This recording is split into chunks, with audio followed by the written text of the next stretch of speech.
मुल्क में चल रही सियासी कशमकश अब दिलचस्प मरहले में दाखिल हो गई है। तहरीक इंसाफ ने हुकूमत और उसके इत्तेहादियों के लिए एक बार फिर से बड़ी मुश्किल खड़ी कर दी है। पंजाब की सियासत में मुस्लिम लीग नून को पिस्पाई इख्तियार करना पड़ रही है, जिसके बाद वज़ीर आज़म शहबाज शरीफ साहब ने आसिफ अली जरदारी साहब को मामला संभालने की जिम्मेदारी दे दी है। अच्छा, कबल अज़ वक्त इंतखाबात और मौजूदा हुकूमत की रुखसती नज़र आती देख कर मौलाना फजल रहमान साहब भी कह लें कि अपने हवास खो बैठे हैं। मुस्लिम लीग नून तो बाकायदा कह लें कि मिन्नतों तरलों पर आ गई है, मिन्नतें कर रही है, तरले कर रही है कि पंजाब में आप लोग अपनी मुद्दत मुकम्मल करें। क्या कहेंगे? आज जब से army chief general Asim Munir ने चार्ज संभाला है, वो पहली दफा आज गए लाइन ऑफ कंट्रोल पे और वहां पे उन्होंने जाके मुआयना वगैरह किया और उन्होंने कहा कि हमारे पास कैपेसिटी है कि we can take fight back to the enemy. और तारड़ साहब बेसिकली वो रेफरेंस दे रहे थे अजीत डोवल साहब जो इंडियन नेशनल सिक्योरिटी एडवाइजर हैं, उनकी एक डॉक्ट्राइन है ऑफेंसिव डिफेंस, यानी कि अगले दुश्मन के घर में जाके जो है वो लड़ना।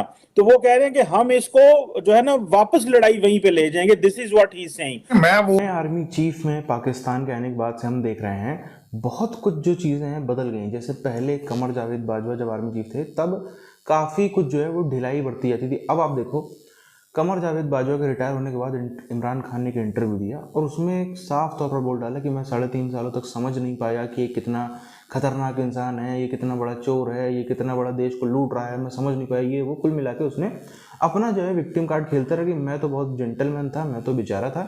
कमर जावेद बाजवा की वजह से ही ये देश जो है आज कचड़े में आ गया।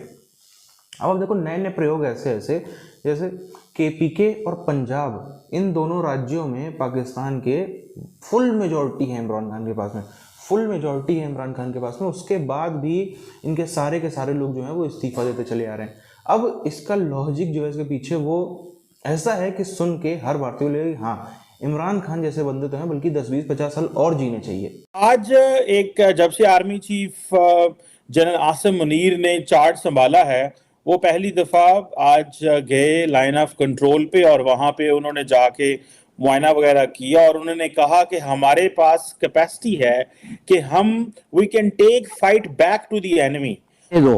और क्यों किया IMF? इसलिए उस वक्त आप बड़े अच्छे बच्चे थे, आप अफगानिस्तान में सब साथ दे रहे थे, आप हर चीज कर रहे थे जो अमेरिकन आपसे खुश थे। हमारे मिस्टर हैंडसम ने सबसे आज जो बिलो द बेल्ट बात की है, जिसका मुझे सख्त दुख है, उन्होंने कहा कि जो आजम स्वाति के साथ हो रहा है मेरे साथ होता तो मैं सुइसाइड बॉम्बर बन जाता। आप ये देखें वेस्टर्न मीडिया उसको किस नजर से देख रहा होगा। हमने 1000 दफा कहा है 1959 में इंडिया ने तमाम बैंक नेशनलाइज किए, आज तक नेशनलाइज है। उन्होंने कहा तुम कौन होते हो, गवर्नमेंट पब्लिक मनी जो है वो तुम्हारे पास अमानत के तौर पर पड़ी हुई है, तुम अल्ले तल्ले कर रहे हो, कोई कुछ कर रहा है, कोई कुछ कर रहा है। दे रहे थे अजीत डोवल साहब जो इंडियन नेशनल सिक्योरिटी एडवाइजर हैं, उनकी एक डॉक्ट्राइन है ऑफेंसिव डिफेंस, यानी कि अगले दुश्मन के घर में जाके जो है वो लड़ना। तो मुश्तरका पाकिस्तान को आज के पाकिस्तान में तब्दील किया और मुल्क का आधा हिस्सा जो है उसको गंवा दिया। बहुत अरसे से दो ममालिक के दरमियान मैं बात कर रही हूँ पाकिस्तान और भारत की, और वो मसला क्या है खालिद साहब आप बखूबी जानते हैं, UNGA में भी इसकी गूंज सुनाई दी। मैं मकबूजा कश्मीर के मसले की बात कर रही हूँ। अमीर हुक्मरान, कर्ज में डूबा हुआ मुल्क और गरीब अवाम बेचारी, और हुकूमत अवाम से बटोरती चली जा रही है। इतने पैसे जितने बनते ही नहीं है, इसका भांडा किसने फोड़ा? मुजम्मिल असलम साहब, आपको याद होगा माहिर माशा तो साबिक मुशीर खजाना जो कि बड़ी खुल के तनकीद करते हैं इन पे, जरा सुनिएगा। रुपया कंट्रोल ना ही डॉलर कंट्रोल, बिजली कंट्रोल ना ही गैस कंट्रोल, इंपोर्ट कंट्रोल ना ही एक्सपोर्ट कंट्रोल, ना इनकी अयाशियां कंट्रोल, बस हुकूमत करनी। भारत इतनी छूट नहीं मिल पाएगी, जिसके बाद पाकिस्तानी डेलीगेशन को खाली हाथ वापस लौटना पड़ा।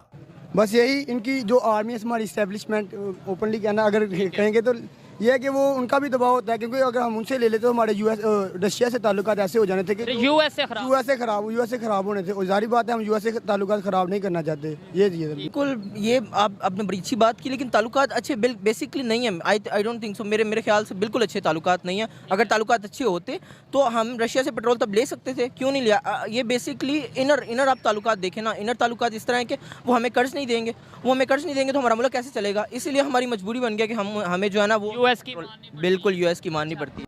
मीडिया रिपोर्ट्स के मुताबिक पाकिस्तानी पेट्रोलियम राज्य मंत्री मुसद्दिक मलिक के नेतृत्व में प्रतिनिधि मंडल 29 नवंबर को रूस गया था।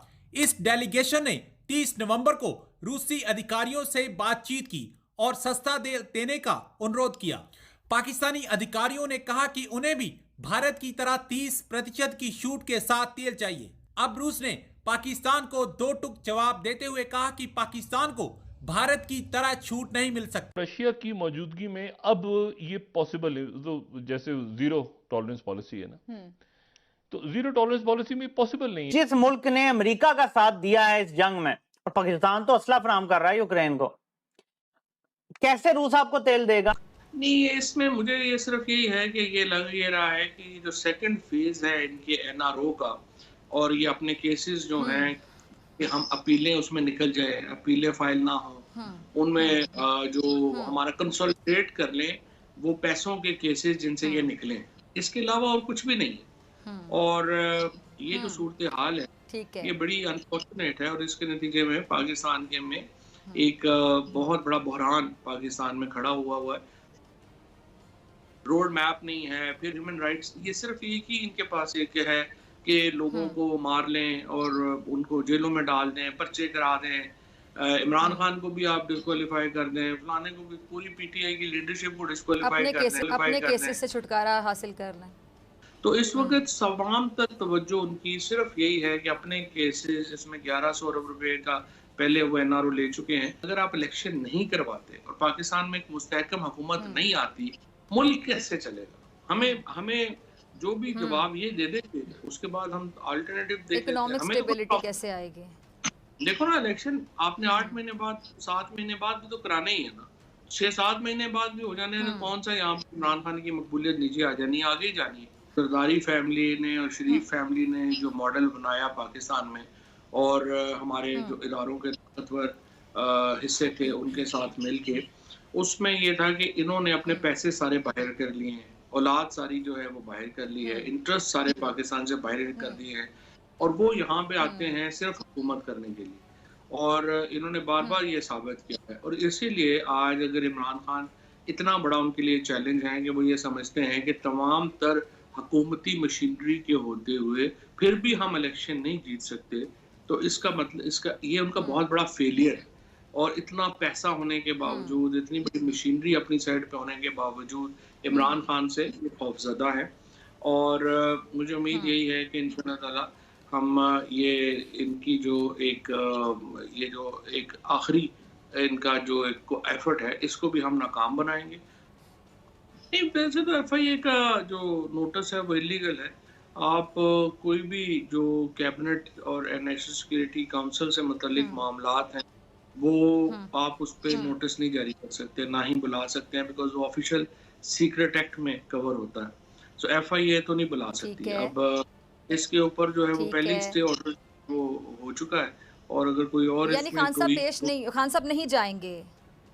नहीं, खान साहब तो नहीं जा रहे। पंजाब और केपीके, पाकिस्तान और पंजाब और केपीके, इन दोनों राज्यों में जहां फुल मेजॉरिटी इमरान खान के पास में है, उसके बाद भी, क्योंकि अक्सर हमने देखा है दुनिया भर में जितनी भी डेमोक्रेसीज हैं, कोई भी पार्टी इतना बड़ा जोखिम नहीं लेती है कि अपने पास मेजॉरिटी है उसके बाद भी खुद इस्तीफा दे। भाई आखिरकार मकसद तो पॉलिटिक्स में होने का यही है कि हम पक्ष में आ सकें, हम सत्ता में आ सकें, उसी के लिए पूरी जद्दोजहद चलती है। ऐसा कोई ये सोशल वर्कर तो है नहीं, इनको भी पॉलिटिक्स, इनको भी यही चाहिए। इनके पास में ऑलरेडी सत्ता है, उसके बाद भी ये सत्ता को त्याग रहे हैं, इसका सिर्फ और सिर्फ मकसद एक ही है, इमरान खान से थोड़ा सा भी ना नुकुर ये वो लेफ्ट राइट करने वाले लोग नहीं जमते हैं। इमरान खान को चाहिए पूरी तरह से जो एकदम जी हुजूरी करने वाले, उसको बादशाह बन के रहना पसंद है। उसने दौरे किए हैं ना अरब कंट्रीज़ के, इधर उधर के, भले ही भीख मांगने गया हो, मगर उसने जाके देखा कि लोग कितने ज़्यादा डरते हैं अपने नेता से। जो मिनिस्टर्स हैं, जो मंत्री हैं, जो अधिकारी हैं, जो ऑफिसर हैं, वो कितने ज़्यादा डरते हैं अपने क्राउन प्रिंस से। यही सोच जो है वो पाकिस्तान में भी चाहता है, उसको भी चाहिए कि पाकिस्तान में लोग इसी तरह से डरें। अभी आप देखो पंजाब में इनकी पार्टी के पास में मेजॉरिटी है, और मात्र दूसरी जो पार्टी वहाँ पे काफ लीग, उसके पास में 6-7 सीटें हैं। उसके बाद भी जो सीएम है वो काफ लीग का है, क्योंकि इनके पास में 6-7 सीटों कमी थी। अब इन्हें चाहिए कि हमें पूरा कंट्रोल करना, जब पूरा हमारे पास है बहुमत से सिर्फ हम 3-4 सीटें दूर हैं, तो हम क्यों इनका सपोर्ट ले रहे हैं? इनको भगाओ, लात मारो, दोबारा से जो है हम सत्ता में चुन के आएंगे। केपीके में हालांकि ऐसा कुछ नहीं, केपीके में इन्हीं का सीएम है, जो केपीके में मौजूदा सीएम है महमूद खान, बड़ा ही उसको आज्ञाकारी माना जाता है इमरान खान का, लेकिन फिर भी नहीं, क्योंकि इमरान खान को चाहिए एकदम से नए लोग आएंगे, क्योंकि अब जो लोग आएंगे जिनको टिकटें दी जाएंगी, पहले जब टिकटें दी गई ना तो उतने लोग नहीं मिलते थे पर कम। अब एक सीट पर 400 500 दावेदार हैं, हर किसी को, क्योंकि सबको पता है जीतना पीटीआई को, ये इतना पॉपुलर हो गई है पीटीआई, सबको पता है जीतेगी तो पीटीआई ही, इसलिए सब लोग पार्टी छोड़ के आ रहे हैं। इनको एक सीट का 10 करोड़ 20 करोड़ 25 करोड़ तक जो है लोग तैयार हैं इमरान खान को डायरेक्टली पहुंचाने के लिए, कि बस हमें अपनी पार्टी की टिकट दे दो, जीतना हारना भी नहीं, हमको हमें इलेक्ट भी ना करो, जैसे भारत में राज्यसभा होती है या एमएलसी होती है, वैसा कुछ भी नहीं, हम लड़ के जीतेंगे पर हमें खाली टिकट दे दो, उसके 20-20 करोड़ 30-30 करोड़ देने तक को लोग तैयार हैं पाकिस्तानी रुपए में। अब इतना पैसा मिलेगा और इमरान खान जैसा व्यक्ति कैसे छोड़ सकता है? कतई नहीं छोड़ सकता। इसीलिए हम देख रहे हैं दोबारा से चुनाव की तरफ जा रहे हैं, और ये एक नतीजा भी है